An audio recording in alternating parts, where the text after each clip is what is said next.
name is Scott Paschal. I'm the president and founder of International Christian Tennis Association. I'm here today with three of our longtime students here at Ultimate Impact Tennis Academy in Florida. Our hope with this little video is that we can inspire you or motivate you to participate in a mission trip, to participate in maybe something in your life that's a little bit bigger than what you go through in your daily routine, something that God can use to impact you and impact others. We're about to do a workout, but we thought we would stop a little bit and share the students with you that have been here for a long time, that know our program inside and out. A lot of you have questions about our training. A lot of you have questions about mission trips. A lot of you have questions about, just how to share your faith in the sport of tennis. And these three players have a lot of advice and wisdom that they can pass on. So we thought we would just talk a little bit. And first of all, I'd like to start off and just say hello, have these students say hello to you and introduce themselves. Hi, I'm David, and I'm from Australia. My name's Mark, and I'm from Mexico. My name is Anna, and I'm from Ukraine. Yeah, wow, that's pretty varied, isn't it? We've got Australia, Mexico, and Ukraine. That's pretty interesting. Now, Mark, I've known Mark for how long now? 5 years. 5 years. Well, probably a little over 5 years. We met Mark at the Sony Ericsson Open when International Christian Tennis Association was on a large-scale 2-week mission trip to the world's 5th largest tournament. We had a booth on site. We're giving out Bibles and tracts and videos. We're growing our membership. We're meeting people. We're impacting the players and the volunteers and the fans. And Mark's mom and Mark came up to our booth, and we started talking. He was a 15-year-old little guy and loved tennis. And in his area of Mexico, where his parents served as full-time missionaries, there wasn't a lot of tennis. And there wasn't a lot going on there for him to really develop his skills in the sport. And so his mom connected with me, and we thought about bringing him in, and we decided we would do it.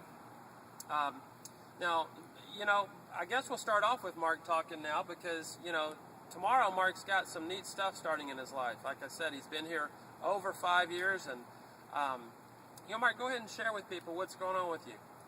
Well, tomorrow I start college down here in Palm Beach, Atlantic, and the last year that I've been here at ICTA, God has used to give a purpose to my life and a goal, which is ministry through medicine. And I'm going into college with that goal in mind and to do everything possible to make that happen. Wow, that's great. We have a neat story about Mark when he first came here. He was so shy. One time we were eating at Subway, a sandwich place, like a fast food place for those of you that don't have Subway in your area.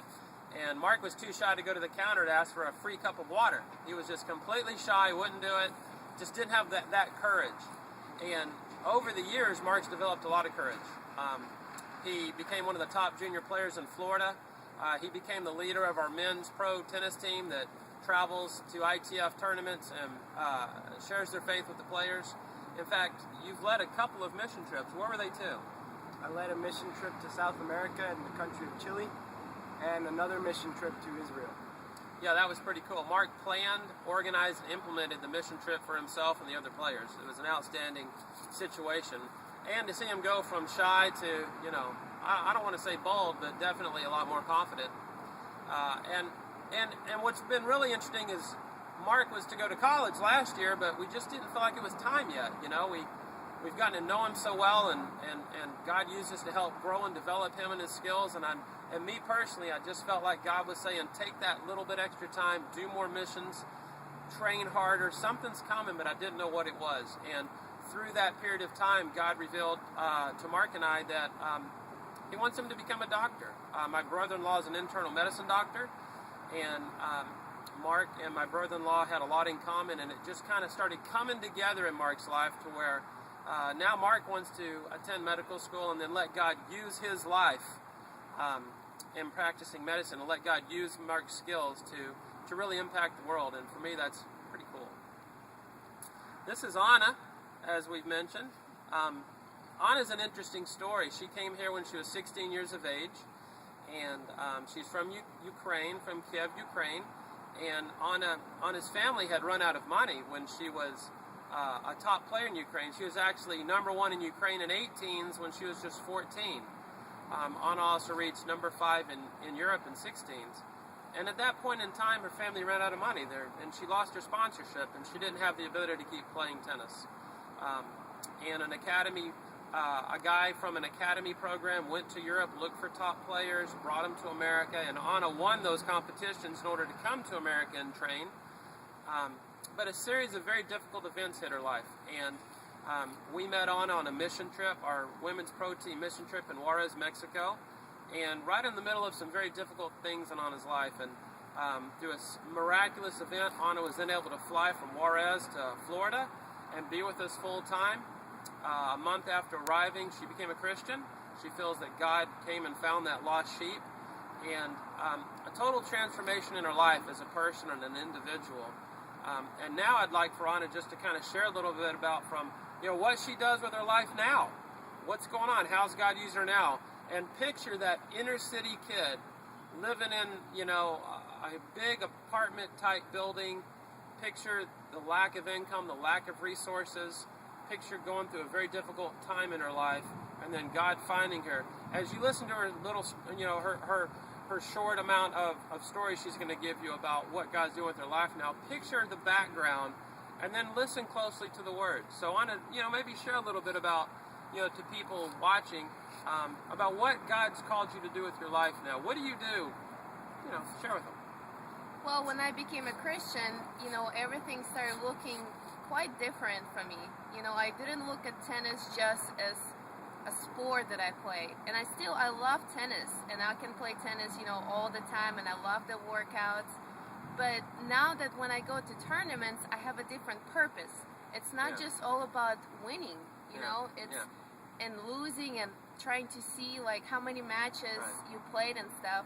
But it's more about, the people, because I realized when I travel so much, I meet so many people on the road. Yeah. So it's more of an outreach now. Mm-hmm. Yeah. And so, when you get to know people, when you really, give them at least a minute of your time to get to know them, you realize that there's people in the world that need help in any kind of area. And it puts you in a situation where you want to help them and you want to impact their life, because I'm the one who's traveling, and having the fun stuff, but they're the ones, especially in other countries, I just go there and then I leave, but they stay there. Right. And so, like, if you can get there and you can reach them with the gospel and you can impact them, you can use your sport to change people's lives. So from being a typical traveling professional tennis player where the focus is on self, and let me tell you, it's hard when you're playing pro tennis. There's no structure in your life other than travel. So the roots are hard to establish. And then people lift you up on a pedestal, so you start thinking a lot about yourself. And it's very hard to go from the pedestal to serving. And, Anna's a great example of, that opportunity to be able to do that and impact people's lives. So here I'd like to, talk to David from Australia, who we call Aussie, because he's from Australia. And, David, share a little bit about what's going on with your life. Where are you from? What are some, what's probably one of the biggest things you've learned in the last 4+ years of training here with us full time? Right. Well, I come from a little town in Australia, and I grew up as a farmer's kid, and my parents were farmers. And by being able to come here, I've been able to learn so many things, but one of the main things I've learned is leadership skills. And I've been able to learn how to become a better leader, how to be a leader, because I was quite shy when I first came. And I've been able to kind of get over some of that and just learn how to lead others and where to lead them to. Yeah, sure. So the ability to come in and train for world-class tennis, to be discipled in how to reach people from different cultures around the world. Guys, how many different countries do you think have come in since, I guess, 5 years ago when Mark was here? It's got to be maybe 15? 15 to 20. Yeah, that have come in, different cultures have come in that they've been able to interact with. Anna, how many, as a missionary traveling full-time, how many miles do you think you've flown? Guys, let me explain something. This is full-time. This is travel worldwide. Pack the suitcase, go to the tournament, pack the suitcase, go to the tournament, pack the suitcase, go to the tournament. What, like how many?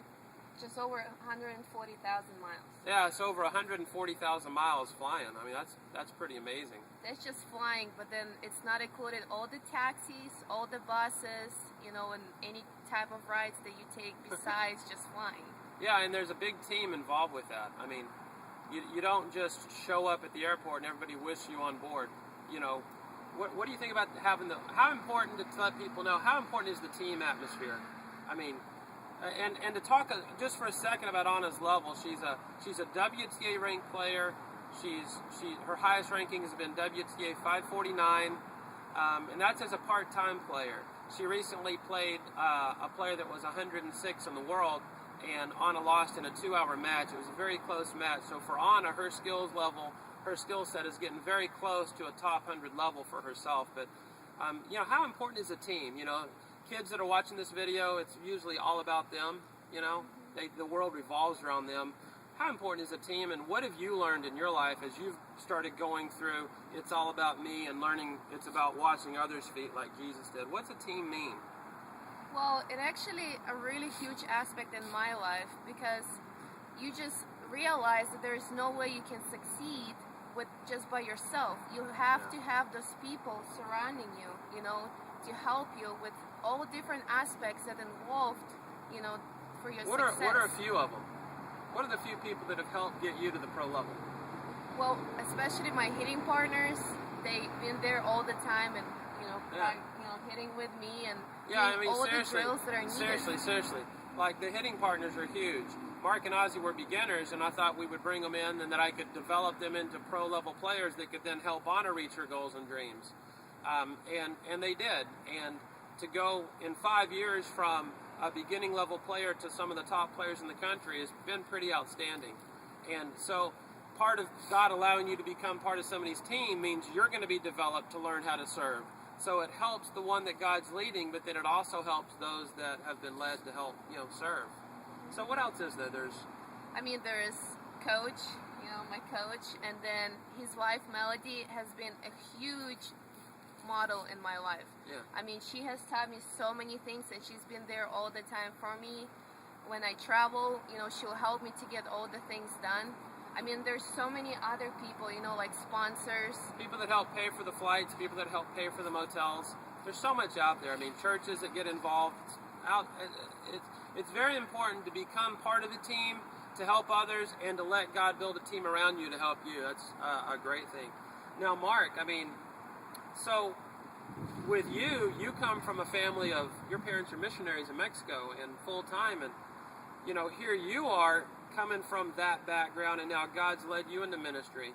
As you go off to Palm Beach Atlantic University now, you know, what are some ways you feel that maybe God can use you from what you've learned to help with not only just the Palm Beach Atlantic team, but maybe, you know, the school in itself? What do you see coming up for you?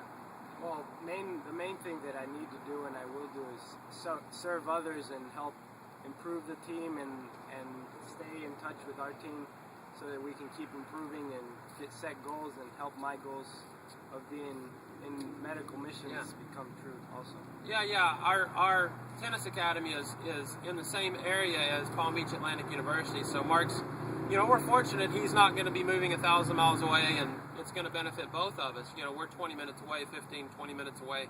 That's a plus. Now, Ozzy, with you, I mean, what do you see God doing in your life? You know, you mentioned leadership skills, but, you know, what do you see God doing in your life with, you know, your ability to impact others? You know, we've got a lot of students coming in from different countries now, and they'll be staying in the house, and, you know, as they come in, some of them need to learn English, some of them, you know, they need to have the confidence of being away from their parents.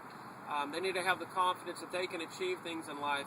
What are some of the things that you would, you know, a kid comes in, what are some of the things that you would want them to know or that you would share with them to help them with? Well, one thing I've been able to get better at is helping encourage other kids as they come in. I can teach them a lot about tennis, and I've been able to learn so many things about even just nutrition, things like that I can teach them. And then also I can help disciple them. We can do Bible studies together. I can help them learn more about the Bible as I learn more myself. And as he says this, he's a student. He's a student leader now, and amazing skills, but this is a student who's willing to turn around and share. To me, it's unbelievable to hear what he's saying. So, I mean, to wrap this video up, Anna, I mean, talking, you know, we have pro players that come here and train with us that we work on their skills and all, but and junior players. But what would you want people? Say some people just want to know about the tennis. You know, what would you tell people about the training here at Ultimate Impact Tennis Academy? Because I mean, you could literally go to any academy in the world and train for free. You know, why are you here? I mean, aside the ministry, aside from that, what do you think about the tennis training? I think the program here is outstanding. I mean, I just can see myself and I can see other players here that have improved so much. Everything comes from footwork drills to all the tennis drills, you know, the flexibility, the bike riding. I mean, it includes like every part of your game that needs to be improved. Do you think it's meant for like junior player development, or do you think it's meant for maybe if you want to play college or pro? I mean, just from your experience of seeing other academies and what you've done in the before we mentioned. Oh, I think it's definitely for a high level tennis. Like to develop into that kind of a player? Yeah, I mean, I've seen players start from like very beginners to where they improve to where they could play good college ball. Yeah, in just a few years. Mark, what are some of the workouts you've done while you've been here? Oh, well, first of all, the workouts just begin with a 5-mile bike ride, and then... Not all of them, but yeah. Well, most of them. And then we jog probably a quarter mile. Then we do stomach exercises. We hit 300 balls, forehand and backhand, working on technique on the wall. And then after that, we go onto the court and hit for several hours doing different drills, and then... Focusing on 2-on-1 drills especially. I really believe you should work on changing the direction of the ball, and 2-on-1 drills are outstanding. So, yeah, we do biking, we do fitness, we do footwork, we do weightlifting, we do match play, we do drills, there's video analysis, there's so many aspects of developing a pro player that, you know, are so important in today's game. So, I mean, I guess to wrap this up, you know, we like for Ozzy to just talk about, you know, the players stay together and there's a lot of accountability structure. So, Ozzy, tell me, what's it like to be able to stay at a house in a house atmosphere with players from around the world where everybody's taking care of each other and there's adult supervision? And, you know, what do you think? Well, it's very different to most tennis academies. Most, there's maybe 3 or 4 kids in a dorm room and that's kind of your life. Whereas this, having a family atmosphere, makes a huge difference. You can interact with people better, learn more about people. You get to learn how to get along with people, which is a big thing. Right. And just having that accountability there as people that can help you grow and improve yourself as well. Yeah, I mean, as Agassi's book that came out explains, I mean, dorm rooms are scary things. I mean, with phones, cell phones today, I mean, there's pornography on the cell phones. There's kids stay up at night talking to people. Boys go in girls' rooms, girls go in boys' rooms. And so, you know, there can be a situation there at the large academies that is very difficult with alcohol and drugs and lack of accountability, because large academies, or just academies in general, need to pay the bills, and so they don't necessarily want to tell kids no, because then the kids leave. You know, that can be a difficult situation. So, yeah, the accountability, I think, is a big thing, a very important part. The ministry training, the accountability, and the tennis training, I think, kind of come together to give what we call the ultimate impact. So thank you for being here today. We appreciate you guys. I hope in some way this little video has given you some inspiration and support. If you'd like to call me, go to our website, christiantennis.net, and find my phone number. Give me a call. I'll answer it the best that I can. Send me an email. You can find my contact information there as well. We appreciate you guys. We love you guys. Let us know how we can serve you in any way. Yeah, we're here for you. God bless, and we'll talk to you soon.